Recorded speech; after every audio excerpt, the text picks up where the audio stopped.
Hello everyone, আশা করি সবাই ভালো আছেন, সুস্থ আছেন।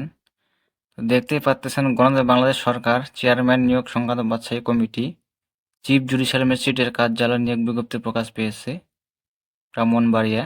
এখানে প্রকাশের তারিখ 5/12/2024 খ্রিস্টাব্দ। তো এখানে আবেদন করতে হবে ডাকযোগের মাধ্যমে। এখানে 1 থেকে 4টা ক্যাটাগরি দেওয়া আছে। পদের নাম, জাতীয় বেতন স্কেল, পদ সংখ্যা, শিক্ষা যোগ্যতা বিস্তারিত আলোচনা করব, সাথেই থাকবেন। এখানে বলা হয়েছে 4 নং পদে বলা হয়েছে নিরাপত্তা প্রহরী অর্থাৎ নৈশ প্রহরী। জাতীয় বেতন স্কেল দেওয়া হবে 8,250 থেকে 20,010। পদ সংখ্যা 3টি। এখানে শিক্ষা যোগ্যতার মান থাকতে হবে কোনো স্বীকৃত বোর্ড হতে মাধ্যমিক স্কুল সার্টিফিকেট বা স্নাতক পরীক্ষায় উত্তীর্ণ। এরা মেট্রিক পাস থাকলে এই পদে আবেদন করতে পারবে।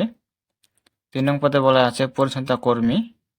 এখানে জাতীয় বেতন স্কেল দেওয়া হবে 8,250 থেকে 20,010। পদ সংখ্যা 1টি। এখানে কোনো স্বীকৃত বোর্ড হতে মাধ্যমিক স্কুল সার্টিফিকেট বা স্নাতক পরীক্ষায় উত্তীর্ণ হতে হবে। মেট্রিক পাস থাকলে এই পদে আবেদন করতে পারবে। 2 নং পদে বলা আছে অফিস সহায়ক। জাতীয় বেতন স্কেল 8,250 থেকে 20,010। পদ সংখ্যা 3টি। এখানেও মেট্রিক পাস থাকলে আবেদন করতে পারবে এই পদে। তো 1 নং পদে বলা হয়েছে 1 নং পদে বলা আছে 60 মুদ্রাক্ষরিক কাম কম্পিউটার অপারেটর। জাতীয় বেতন স্কেল দেওয়া হবে 10,200 থেকে 24,680। পদ সংখ্যা 1টি। শিক্ষা যোগ্যতার মান থাকতে হবে কোনো স্বীকৃত বিশ্ববিদ্যালয় হতে অন্যান্য ন্যূনতম 2য় শ্রেণী বা সমানের সিজিপিতে স্নাতক বা সমানের ডিগ্রি। ষাটলিপি লিখনে ইংরেজি ও বাংলা প্রতি মিনিটের গতি যথাক্রমে 70 ও 45 শব্দ এবং টাইপের প্রতি মিনিটে যথাক্রমে 30 ও 25 শব্দ হতে হবে। কম্পিউটারে বিশেষ দক্ষতা সম্পন্নদের অগ্রাধিকার প্রদান করা হবে। তো দক্ষতা অবশ্যই থাকতে হবে। তো এখানে দেখতে পাচ্ছেন শর্তাবলী দেওয়া আছে। এখানে আবেদনের দেখতে পাচ্ছেন 3 নং পদে আগামী 5/1/2025 খ্রিস্টাব্দ তারিখ প্রার্থীর বয়স 18 থেকে 32 বছরের মধ্যে হতে হবে। আবেদনের শেষ তারিখ 5/1/2025 আর বয়স হতে হবে 18 থেকে 32 বছর, তাহলে আবেদন করতে পারবেন। এখানে দেওয়া আছে মুক্তিযোদ্ধা, শহীদ মুক্তিযোদ্ধা ও বীরাঙ্গনা সন্তানদের আবেদনের ক্ষেত্রে সাথে মুক্তিযোদ্ধা পিতা মাতা প্রযোজ্য ক্ষেত্রে মুক্তিযোদ্ধা সনদের সত্যায়িত একটি কপি যথাযথ কর্তৃপক্ষ স্বাক্ষরিত ও প্রতি স্বাক্ষরিত দাখিল করতে হবে। এখানে বিস্তারিত দেখে আপনারা আবেদন করবেন। এখানে অবশ্যই সত্যায়িত করতে হবে।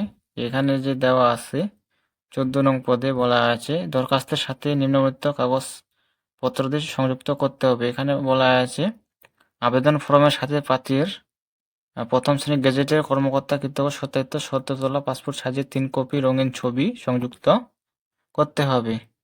প্রথম শ্রেণীর গেজেটের কর্মকর্তা কর্তৃক সত্যায়িত সকল শিক্ষা যোগ্যতার ষাটলিপি ও কম্পিউটার প্রশিক্ষণের সনদপত্র ও নাগরিকত্ব সনদ সংক্রান্ত কাগজাদি ছায়ালিপি দাখিল করতে হবে। প্রথম শ্রেণীর গেজেটের কর্মকর্তা কর্তৃক চারিত্রিক সনদপত্রের মূল কপি আবেদনের সহিত দাখিল করতে হবে। কোটাধারী প্রার্থীরা কোটার সমর্থনে প্রথম শ্রেণীর গেজেটের কর্মকর্তা কর্তৃক সত্যায়িত ছায়ালিপি দাখিল করতে হবে। মৌখিক পরীক্ষার সময় অবশ্যই উপরোক্ত কাগজপত্রের মূল কপি সঙ্গে আনতে হবে।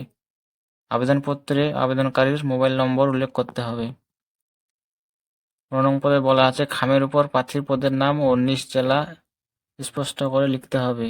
আগামী 5/1/2025 খ্রিস্টাব্দ তারিখ অফিস চলাকালীন সময় পর্যন্ত সরাসরি রেজিস্ট্রি ডাকযোগে প্রাপ্ত আবেদন গ্রহণ করা হবে।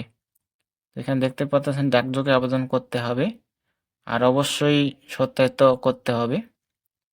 তো এখানে বিস্তারিত দেখে আবেদন করবেন। তো এই ছিল বিষয়। সবাই ভালো থাকবেন, সুস্থ থাকবেন। ধন্যবাদ সকলকে।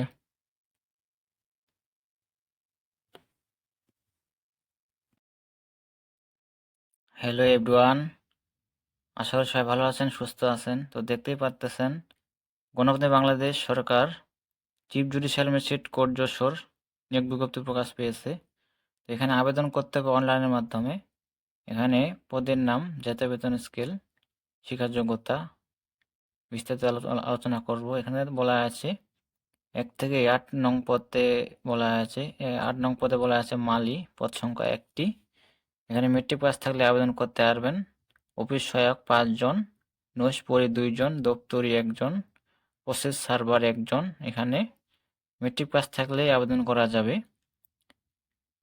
তো এখানে 3 নং পদে বলা আছে টাইপিস্ট, কপিস্ট, পেন সহকারী একজন। এখানে বলা আছে কোনো শিক্ষিত বিশ্ববিদ্যালয় হতে স্নাতক সমানের সিজিপিতে স্নাতক বা সমানের ডিগ্রি কম্পিউটার পারদর্শীদের অগ্রাধিকার প্রদান করা হবে। কোনো শিক্ষিত বিশ্ববিদ্যালয় হতে স্নাতক সমানের সিজিপিতে স্নাতক বা সমানের ডিগ্রি বাংলা এবং ইংরেজি টাইপিং এর প্রতি মিনিটে যথাক্রমে 30 এবং 25 শব্দের গতি থাকিতে হইবে। কম্পিউটারে পারদর্শিতার অধিকার প্রদান করা হইবে। এখানে বেঞ্চ সহকারী একজন, টাইপিস্ট, কপিস্ট 2 জন। তার শিক্ষার যোগ্যতা এখানে দেওয়া আছে, দেখে আপনারা আবেদন করবেন। তো 1 নং পদে বলা আছে স্টেনো টাইপিস্ট, পদ সংখ্যা 2 জন। জাতীয় বেতন স্কেল দেওয়া আছে 2200 থেকে 24,680, 14তম গ্রেডে বেতন দেওয়া হবে। এখানে শিক্ষা যোগ্যতার মান থাকতে হবে কোনো শিক্ষিত বিশ্ববিদ্যালয় হইতে অন্যান্য দ্বিতীয় শ্রেণী বা সমানের সিজিপিতে স্নাতক বা সমানের ডিগ্রি এবং কম্পিউটার ব্যবহার দক্ষতা থাকতে হবে। তো এখানে বয়স হতে হবে 18 থেকে 32 বছর, তাহলে এই আবেদন করতে পারবেন। সরকারি চাকরির বয়স 32 বছর। তো এখানে বলা হয়েছে আবেদনের শুরুর তারিখ এবং শেষ তারিখ। এখানে বলা হয়েছে আবেদনপত্র দাখিল করা যাবে 17 ডিসেম্বর 2024 খ্রিস্টাব্দ 10 ঘটিকা। এখানে আবেদনের শেষ হবে 31 ডিসেম্বর 2024 বিকাল 5 ঘটিকা পর্যন্ত। আবেদনের শেষ তারিখ 31 ডিসেম্বর বিকাল 5টা পর্যন্ত। এখানে আবেদন ফি বাবদ কত টাকা চার্জ কাটবে বা দিতে হবে, এখানে বলা আছে 1 থেকে 3 নং ক্রমিকের পদের জন্য 225 টাকা এবং 4 থেকে 8 নং ক্রমিক পদের জন্য 115 টাকা ফি জমা দিতে হবে। এখানে বিস্তারিত দেখে আপনারা আবেদন করবেন। তো এই ছিল বিষয়। সবাই ভালো থাকবেন, সুস্থ থাকবেন। ধন্যবাদ সকলকে।